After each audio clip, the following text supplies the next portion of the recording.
Kenyatta is tonight president-elect after that declaration that was made by the chair of the Independent Electoral and Boundaries Commission, Wafula Chebukati, early this afternoon. We've seen the political interpretation of it, but what is the legal? Let's speak to the lawyers now, Kibe Mungai and Steve Ogola. Steve, I'd like to start with you. The big question that even Senator Murkomen alluded to is the fact that 25 constituencies in 4 counties did not participate in this vote. Does this pose a legal problem, Steve? I think, Yvonne, please allow me to make a preamble statement. Our election was conducted in the context of a very poisonous environment, punctuated by elite bickering, divisive politics, and a restless IEBC. But as the Bible says, if you may allow, that all works for good to them who trust the Lord. The Constitution is our article of faith, and it offers a predictable pathway on how we can innovate within the law to provide solutions. Having said that, if you look at Sections 55B of the Elections Act, it provides a predictable action in case the election has been postponed. That provision says, if IEBC is of the view that it's not possible to conduct an election in a particular constituency, then IEBC shall postpone that election, and the election shall be conducted in the nearest practicable time. And we saw IEBC trying to conduct their election on 28th, which was on a Saturday. Of course, now, because of the emerging concern that election could not be conducted on 28th, because of the toxic and poisonous environment, that election was further pushed ahead. There's a second limb of that requirement that says IEBC is required to assess, whether it has postponed election, is required to assess by law the results, whether the results that are already in can be affected by the number of votes, of possible votes that have not been cast in those areas, and if the results will not be affected, to declare the results. So to call the election and declare the results, and then also determine the winner. So even in law, I mean, we must say this as it is, IEBC is well placed in terms of determining and declaring the winner of this election. So that is the long and short of it. The other 25 constituencies, there would have been a significant legal challenge, which happily is no longer available for pontification. If the constituencies voting was open from 6 to 5 and nobody turned up to vote, then there would have been a serious legal challenge in terms of interpretation of what Article 138 sub-Article 2 means, because that article says election shall be conducted in each and every constituency. And if you look at Black's law definition of what results of an election is, it defines results as votes cast and tabulated. So if there were no votes cast, there would have been nothing to be tabulated, there would have been nothing to declare. That election in the constituency would have been a nullity. There would have been a no election in the constituency. But the situation we have here is different from that scenario. Okay. What we have here is an election that has been postponed because of reasons that are well known to all of us. There is a provision in law, which if it's in doubt, somebody could move court for a judicial interpretation. But there's a principle that says, if the law is clear, you take it as it is, and people move on in that interpretation. That interpretation says, if election is cancelled, Yvonne, for purposes that are well documented, such as the fear of outbreak of violence, or maybe a violent disruption of voting, or maybe the lives of, or maybe materials of those election officials and materials are at risk, then the election can be postponed and be called if assessment of the remaining votes will not alter the results. All right, and that is what we heard from Chebukati. Allow me to interject, Steve, because I'd like to bring in Kibe in this conversation. Kibe, do we have any constitutional or legal threshold for the number of people out of those that are registered to participate? I mean, it is significant that 12 million people across the country did not vote, not just in those 4 counties. I mean, but the turnout was low. According to Wafula Chebukati, it was what, 38.84. Is there a threshold? Would this be a problem that could be presented at the Supreme Court? I think let me start first of all by saying that today, in my view, is a happy day. That courtesy of those who turned up to vote, we have avoided a serious constitutional crisis, which the NASA principle set out to trigger. That has been scattered, in my view, because we have a president-elect in accordance with the Constitution of Kenya. Whether that one is going to be validated or not ultimately will depend on the decisions of the Supreme Court. But having said that, to come back to the question that some counties there was no voting at all, and in some constituency, particularly in what used to be called as Luo Nyanza, it is important that a distinction be made that after the NASA principles called for the boycott of the elections, there are so many counties in which there was a real boycott, in the sense that the polling stations were allowed to be opened and people decided to turn up to vote or not to vote. Now, with regard to those people, they fully exercise their rights under Article 38 of the Constitution, because you can vote or refuse to vote. But with regard to these other 4 counties, it is important to say that it is through acts of sabotage, some of them bordering on outright intimidation and serious violence, that prevented and made it almost impossible for these fresh elections to be conducted. And when they were doing that, it is important to say that they clearly said, we do not want any elections here, and they did that by deed and by their actions, serious actions of sabotage. And therefore, I do not think that there is any good reason why Senator Kajwang or anybody else would appear to regret that acts of sabotage to some extent succeeded. If these acts of sabotage were calculated to ensure that the boycott is 100% successful, then it is my view that under Article 38 of the Constitutions, there was 100% boycott in those particular counties, in those particular constituencies. Of course, now coming back... Kibe, yes. So just back to my question, which is about the 12 million that did not vote. We don't have a lot of time. Yes. Is there a constitutional threshold, or should there be that There says... is none. Yes. Should there... In your view, Kibe, yes, should there be one, or is this according to what we have in our laws that says 50% plus 1 and 25% in 24 counties? Because that is a question that many people are beginning to ask legal minds about the fact that 12 million people didn't participate for whatever reason or the other. Let's put the 4 counties aside for a moment. The issue of whether there should be a threshold would not sit well, and you cannot reconcile it with the fact that voting is not compulsory. So that when you say that people are free to turn up to vote, it means that you may have enthusiasm, very many people turning up to vote, or very few.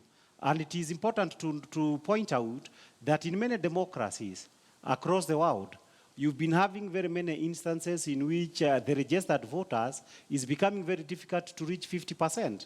And therefore, because this is becoming a future of democracy, probably the entire democratic world would need to discuss the issue of a democratic government giving the voter sufficient stake for them to turn up to vote, because that is a very important right, because other countries that don't vote really miss a big thing. And therefore, the mere fact that you had 38 point something in Kenya and in a fresh presidential elections that was characterized by boycott cannot, in my view, impugn the legitimacy of what happened on account of numbers alone. All right. I'd like us to move forward a little bit, because there's that case that is right now before the courts that was taken there by the Jubilee party, seeking to hold Raila and Kalonzo in contempt for failing to comply, according to them, with the Supreme Court order for this repeat presidential exercise. Steve, what are your thoughts on that and how it may proceed in light of what's just happened today at the Bomas of Kenya? That case is dead on arrival. It's frivolous, vexatious, and is only fit for dismissal because the order was directed to IBC to conduct the election. If somebody sabotaged the election, the proper way to move would be to initiate prosecution, criminal investigation, because that's an election offense, for purposes of prosecution. For me, I would process that case as part of the political brinkmanship that got its way into the courts. I don't see that case succeeding, but even if you allow me maybe 10 seconds, yes, there is a threshold, but it's very low in the Constitution. If you look at Article 138 of Article 4, it says that 50% plus 1 of the total votes cast. So, even if you have 100,000 voters turning up, all you need to do is that the winner must get 50% of that vote. So yes, that's a threshold, but it's really low. The other one is 25% in at least 24 counties, but it's 25% of the votes cast. So if you have 500,000 voters turning up to vote in a country where you have 19 million voters, that's still a low threshold, but maybe what we need to consider as a country going forward as a reform question, do we really want to move the percentages and state figures, or maybe say just half of the registered voters, in which now there's a serious political obligation to mobilize voters to come out to vote? That's a midway solution as opposed to making voting compulsory. Okay, yeah, and I was going to ask about that one, Kibe, because we've heard of proposals to make voting compulsory. What do you think about that? I think I would not want to make voting compulsory because and in those countries that have also made voting compulsory, we've also not seen necessarily that more people have voted. You've still had a very low turnout. And I don't know what would be the enforcement mechanism if it were compulsory and so many people did not turn up to vote.